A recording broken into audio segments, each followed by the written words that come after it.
Let me go ahead and introduce the Commandant. General Conway became the 34th Commandant of the Marine Corps on the 2nd August 2006. He's a graduate of Southeast Missouri State, commissioned as an infantry officer in 1970. A graduate of the Marine Corps Command and Staff College and the Air War College, and he's held top leadership posts and staff positions at every level of command. Ladies and gentlemen, the Commandant.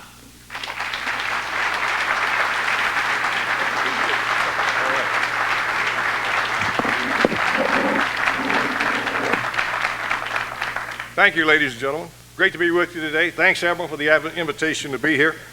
And CNO grabbed me and assured me that his walking out wasn't anything to do with the fact that I was on neck. So it's all about good Navy-Marine Corps relations. I understand it's a great conference to date. I'm really glad to be able to participate in that regard. One of my guys did tell me not a lot of levity thus far in the group. So I want to do something to contribute to that. And before I get underway, I want to tell you the story. The other thing I want to do is sort of iron out a misconception that somehow Marine officers stop telling jokes on the Navy once they become generals. That's really not true. It's especially true of the Commandant. So I'll tell you the story about this gunny who retired from the Corps and wanted to open a pet store, and so he did. One day this young man is walking past his pet store and he sees a sign on the window that says "talking dog for sale." So this guy had to see it. He walked inside and said, "Okay, where's your talking dog?" He says, "He's right here." Looks at this yellow mutt, you know, on the floor, and he's going to play along. He says, "How did you learn to speak?" And the dog says, "Well, I was with the Marine Reconnaissance Unit, and these guys took a liking to me. They taught me the language." And this guy is suddenly blown back. He's watching this dog talk to him, and he says, "They taught me the language, and our, MO was I would go forward, listen to the bad guys, come back and report. We must have killed 100 bad guys like that." He says, "But I got out of the Corps, I got tired of the deployments, dog years and all those things, and so I joined the FBI." And he says, "They used me very much the same way. I would hang around phone booths or maybe go into a hotel lobby and listen to people talk. And a lot of them were spies. We must have rolled up 25 spies like that." And this guy's just shaking his head at this point saying, "This is incredible." He turns to the gunny and says, "I got to have that dog. How much is he?" And the gunny said, $10. He says, $10? He said, "It's a talking dog. He's a national hero." The gunny says, "That's the problem. The dog is such a bullshitter, you know." He didn't do any of those things. He was in the Navy.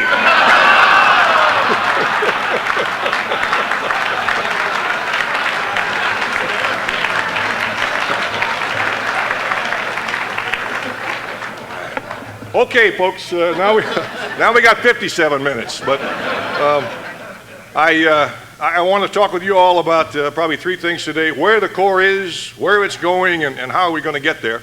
But I'm most anxious to save some time for questions. Again, I've heard it's been a great conference. I heard some of the great questions that Greg was taking earlier, so I'm anxious to get in that and mix it up with you folks a little bit, so I want to certainly save time for that. I don't talk to any audience without starting off with my number one priority, and those are the Marines at the point of the spear, and therefore the discussion goes immediately to Iraq and Afghanistan. Sergeant Major and I just got back from Iraq. In fact, we were there 1 month ago today visiting. And I will tell you, it's my belief that we will end Marine Corps presence in Iraq in the spring of FY10. We will basically have served our purpose there. The elections will be complete, and that is a natural part of that drawdown of forces and the turnover of responsibility to Army Advise and Assist Brigades, that our Marine commander there will close the door, turn out the light, and Marines will be gone. Probably the small exception to that will be a few Marines, I think less than 30, who will work with the fledgling Iraqi Marine Corps to bring them along with their functions of guarding the oil wells and so forth down in the southern part of the country. I would offer to you that I think we come out under a victory pennant. Now, we'll probably have as many opinions as there are folks in the room as to whether or not we should have gone in 2003, but I can tell you that shortly after we did go in, there were no weapons of mass destruction, but there was Al-Qaeda and their support mechanisms with the Sunni insurgents. And we've been in that fight with those people ever since. Along about middle of 2006, late 2006, it was judged by the Sunni sheikhs that the Al-Qaeda had badly overplayed their hand. They came to our leadership. They said, if you will join with us, we will turn on these people and destroy them. And that's essentially what's been happening ever since. The value of that experience has been that the other nations in the region have seen that take place. The moderates are starting to seize control of the religion. And that's a positive thing. That's the only way we are going to win this thing, is when that reaches its full levels of maturity. Things are not happening as well in Afghanistan. Since the 31st now of last month, we now have about 11,000 Marines on deck in Afghanistan operating in the south. Just had the opportunity to talk to our commander there yesterday. He is both optimistic, but he has some problems. His first problem is that he doesn't have enough Kandaks, Afghan battalions, if you will, to work with, he and his forces. Part of our strategy, our doctrine, if you will, is to join with host nation forces, put them in the lead, and let them do the lion's share of the work with our advice and assist and support where it's required. That relationship does not exist to the sufficient degree at this point for us to be able to do it, and so it is an issue for us. Another problem is that we're being set down right in the middle of the drug growth in the nation of Afghanistan. Afghanistan produces about 93% of the world's opium population. About 95% of that comes out of the Helmand province, right where we are. It was mentioned earlier that increasingly they're turning to drug profits to finance both the Taliban and the Al-Qaeda. We got some widely ranging figures when we were there, somewhere between $80 million a year and $400 million a year going to the Taliban coffers. We've got to stop that. When I was there, I really went in with sort of a wrong-headed idea. I thought that they didn't get it in terms of a holistic approach to the drug reduction. In fact, they do. In fact, they understand that it's got to be an Afghan-led kind of effort. It's got to involve alternate crops. You have to provide those seedlings and the education on farming methods that goes with it. When harvest comes, you've got to provide the infrastructure, particularly in Afghanistan, to get that crop to market, and you've got to pay the farmers. They get it. That's their approach now. The problem is the solution set that we're applying against it is about like that. The scope of the problem is about like that. So at this point, we need volume to get after what we're seeing in the South. The third problem that existed when we were there was a lack of parallel progress on the other side of the border by the Pakistanis. Folks, that has changed. And I want to take the opportunity today to say hats off to the Pakistanis for what they've accomplished now over about the last three and a half weeks. In this day and age, it is virtually impossible to achieve operational surprise. With the multimedia and the speed of events as they turn, it's almost impossible. The Pakistanis did it, and they did it in open air. There was no shaping, no posturing, no movement of troops, no building of the supplies necessary to launch such an offensive. They just woke up one morning and they went after it with that same Frontier Corps in the lead that Greg talked about. They have since been funneling in troops and supplies. They have since done, I think, a very creditable job with the IO, the information operations that are being applied both against the Taliban, arguably the Al-Qaeda, but in conjunction with the villagers. And we wish them continued success, because it's a tremendous operation that absolutely had to happen if we're going to ever call that place a true success. I was just asked before I stepped in about the health of the force, and I'd like to share some thoughts with you about where we are today in the Corps in that context. We've been at war now for arguably 7 years, in two places for about the last 6 years or so. And quite frankly, it's pretty good. It's not as bad as you might fear it would be at this point in time with the deployment to dwell figures that we have seen, which are virtually 1-to-1. We deployed for 7 months. In the recent past, we've been home for about 7 months. That's now better.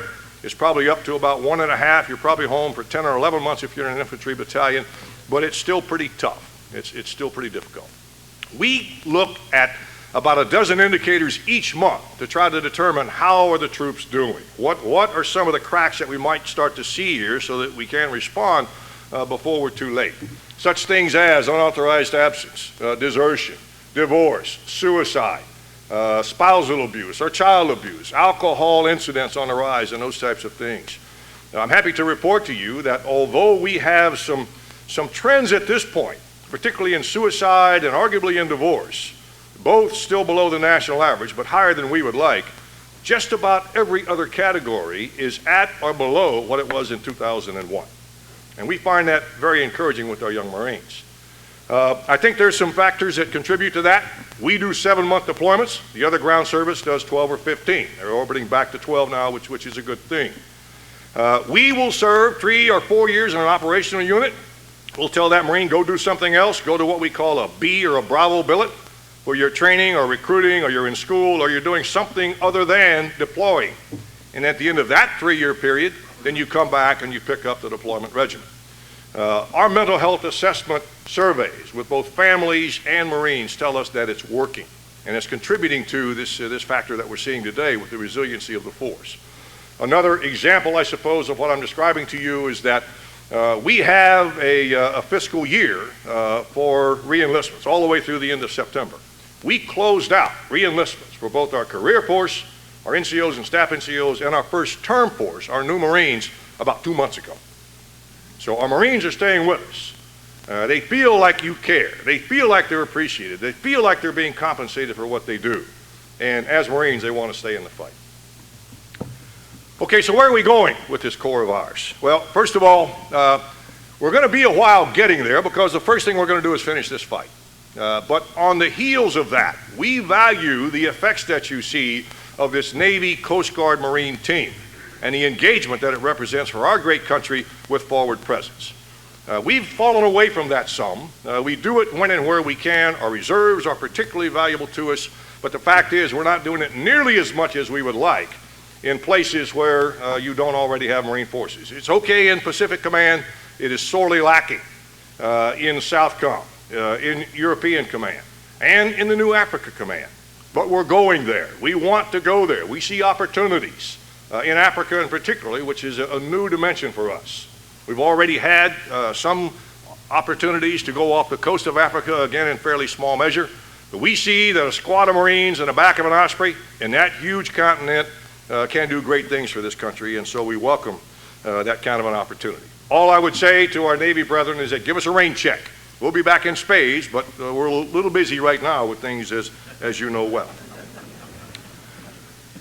In large measure, the QDR is going to tell us where we're going to go.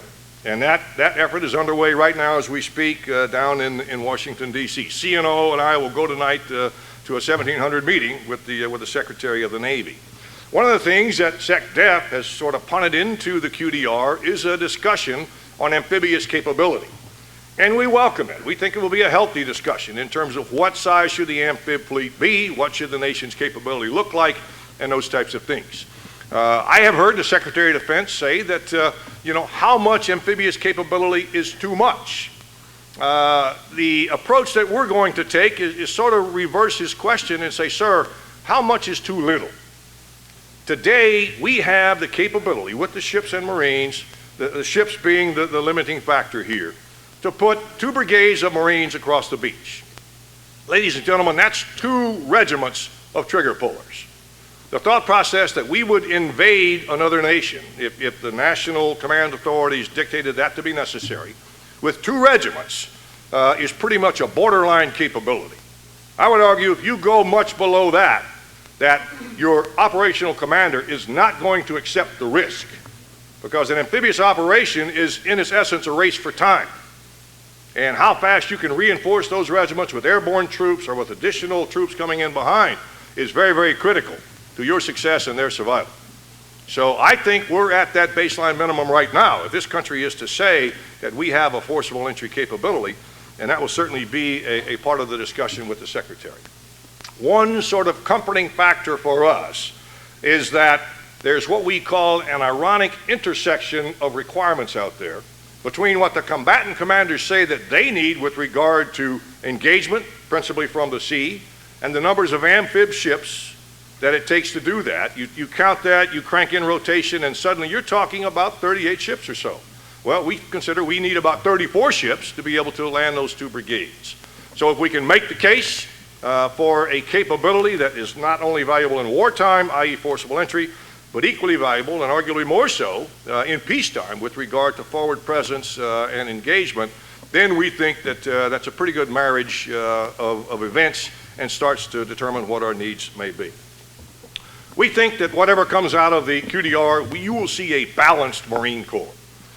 We have always felt that we needed to be able to go big if that was the requirement, but we are at its essence a small wars kind of force, and that's what we found ourselves doing in recent years again in Iraq and certainly in Afghanistan.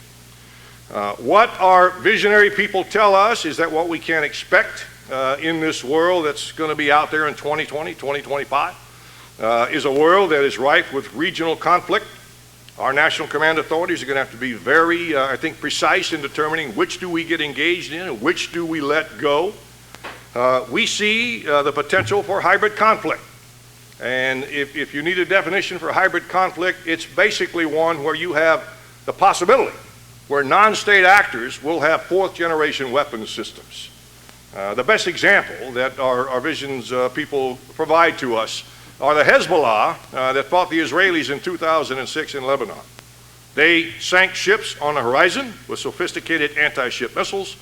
Their sophisticated anti-armor missiles destroyed the equivalent of a battalion of Israeli tanks. And yet they are a political party for all intents and purposes. We think that is the type of threat we could face out there, and we need to be prepared for again, capabilities on both ends.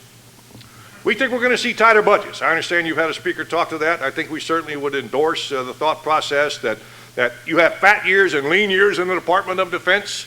We have had some pretty good years. We see some belt tightening on the way. That's as it should be, I suppose. One, the nation is in fiscal crisis.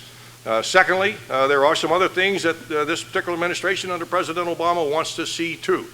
The fact is we are still fighting on 2 fronts at this point, but the fact is also that in a sit-down session with the JCS and the chairman, he has said, I understand those things. We will certainly resource those fights, but gentlemen, you're going to have to find ways to be more efficient and to be more effective with the resources that the nation does provide. So understanding that, we think that that's going to be a great topic of discussion in the QDR. We also think that we're going to have to get lighter and more efficient with what we take to the fight. We think that there are some ways that we need to investigate, provide some more R&D against that will allow us to simply lighten our load. How can we be more efficient with our fuels, with our water requirements, with our battery weight, all those types of things? As an expeditionary force, we say that we are fast, austere, and lethal. In order to be fast, you need to be light. So are there ways from an expeditionary perspective where we can simply lighten those loads and be that much more effective in our use of the ships and the airplanes that the Transportation Command gives us? We tend to think we can. And we tend to think that our bases and stations, that we can also perhaps use less energy. We have experimentation taking place at 2 of our bases right now. The objective is net zero. In other words, that base produces as much energy as it uses. And right now the indicators are pretty good. So your Marine Corps is green, it's going green, but it's doing so for a couple, we think, of very valid reasons. So how do we get there? What needs to happen for us to achieve some of these things that we see ourselves doing of value to the nation in the not too distant future? Well, I mentioned expeditionary. If we are in a tightening mode, and I think all the service chiefs would agree that we are, we need to find synergy. George Casey said the other day in a passageway conversation, you know, if you're doing some things, maybe we don't need to be doing those things. I will use for you the example of expeditionary. The Army has been reorganizing its BCTs so that they're faster out of the gate. You know, we say the Marine Corps wins battles, the Army wins wars. Maybe it's not so important that they be fast as that they be capable when they get there. Readiness is expensive. So if the Army can cut costs with regard to this speed factor, create another level of synergy, passing that off to Navy, Marine Corps forces, then perhaps we're where we need to be in an effort to again, get at both our objectives. There's some new concepts out there that we're putting to work. We have now had 3 successful deployments of the Osprey in Iraq. The aircraft has performed, I will say, better than expected. Still working out some kinks, but I would hope that's what you would think would be the case with a new aircraft that's tossed immediately into a combat environment. We have it today aboard ship in the 22 MEU, headed once again to the Central Command. We're going to have to sort out some things, discovery learning, if you will, in terms of sea-borne compatibility, maintenance factors, all those types of things. But ladies and gentlemen, for all intents and purposes, the Frog has become a prince, and that aircraft is just going to offer tremendous capability for us, we think, in a whole variety of means in the years to come. Joint Strike Fighter, interestingly, as it sounds, will be first fielded by the United States Marine Corps. Our IOC, initial operational capacity for the aircraft, is in 2012, Air Force 2014, Navy 2015. We are anxious to get it aboard because it will be 14 years since we bought an attack or a fighter aircraft by the time we field the Joint Strike Fighter. We'll talk some in a moment about what we call our attack air gap, but the fact is that's going to be a tremendous airplane for us. We think we have been very pragmatic in our discussions with our Navy brothers on use of the aircraft. There is some concern that we need to have something other than the vertical takeoff version if they're going to operate successfully aboard the carriers. But what we've come to grips with the Navy is that we will wait until after we get a squadron. We will rapidly put that squadron aboard the carriers, and we'll see how it does. And if we somehow sub-optimize the value of that carrier at sea with a Joint Strike Fighter squadron with a vertical takeoff capability, we're going to examine our buy. If it performs as we suspect, and the carrier skipper kind of likes the idea of an aircraft that can launch and recover when he's headed downwind, then we will probably stick with our thought process. But we're anxious to get it aboard for all the capabilities that it provides and for the utility that's going to have for us on long runways, aboard ship, or just over the next ridgeline. Sea basing is something that at this point we think is a very valid concept, again, both in wartime and in peacetime. The fact is it is competing. It is competing with other ship buys in a 30-year shipbuilding plan. It's competing with other types of amphibious capability, and I just don't know if we can afford it. Those discussions are ongoing. We'll see how it all sorts out. I would simply add an asterisk, though, and say that I believe one day, probably within the next 5 or 6 years, our nation will tell us to build the sea base. It is of such utility, again, in a combat environment where you have your port and your airfield at sea for as long as you need it. It puts the enemy in a quandary because your immediate task force objective is not the port and the airfield near where you land. Secondarily, it provides tremendous capability, again, on a day-to-day basis for those nations who want to have the effects of American military ashore in the case of disaster relief or in the case of perhaps doing host nation involvement, but doesn't want your footprint. You can operate from that sea base relatively easily, ferrying back and shore, flying back and forth, as the case may be. So we think the sea base has a valuable future. It's just a matter at this point of affordability. We're going to be feeling very soon, in fact, we're in the infant stages of what we call a Security Cooperation Marine Air Ground Task Force. We have our MEUs at sea on a regular, scheduled, and sustained basis. This kind of a capability would be, I think, very well viewed in the eyes of our combatant commanders because it handles his pop-ups. If he needs a Marine engineer company for 2 months for an exercise, or again, for host nation engagement, he calls us, we call the Navy, we discuss whether or not there's a ship that can get us there, and a company of engineers and a platoon of security head off for an undetermined period of time. That's flexibility. That's the world that we see coming. And we think that that kind of engagement, again, is going to be very welcome on the part of the combatant commanders. We're going to need to solve some old problems in the process. We still don't have the amount of naval surface fire support that we need. It's called a gap.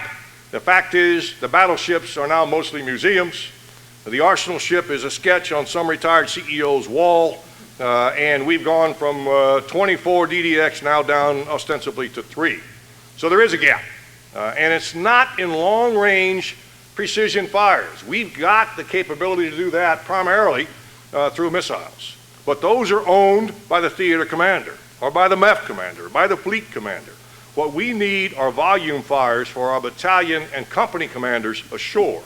before such time as their organic is able to get in there. It's always been a very valuable asset to any nation that has a credible Navy, and we think that we need to examine ways to get it back, to get it to what perhaps it used to be. Lastly, our tech air gap is real. We think that we're going to be short some 60 to 65 airplanes from about the period 2012 through about 2016, but we're going to live with it. We made that determination some years ago when the Marine Corps opted not to buy the E and the F-18. We're going to try to expand the existing engines on our aircraft out to about 10,000 hours, and we're going to fly the wings off those that are still there until such time as the Joint Strike Fighter comes in. What we don't see at this point is the money or the intent on the part of the DoD to push us into what we would say at this point would be legacy aircraft. Our view, we're optimists in the Corps. Where there are challenges, there are answers. Where there is adversity, there's always opportunity, and that's the way we're going about this business over the coming years. General Brute Krulak, the late General Brute Krulak, rest his soul, wrote a book called First to Fight. And in that book, he said that America loves its Marine Corps, and there will always be a Marine Corps unless one of two things happen. One would be that we somehow, as an institution, abuse the sons and daughters of this great land. The other would be if we somehow didn't respond when the balloon went up, or we did respond and when we got there, we got our butts kicked. Having a discussion with a young Lance Corporal on this topic, I'll say to you what he said to me: sir, that ain't never going to happen. Thank you, ladies and gentlemen, for your attention. I'll be happy to take aboard your questions.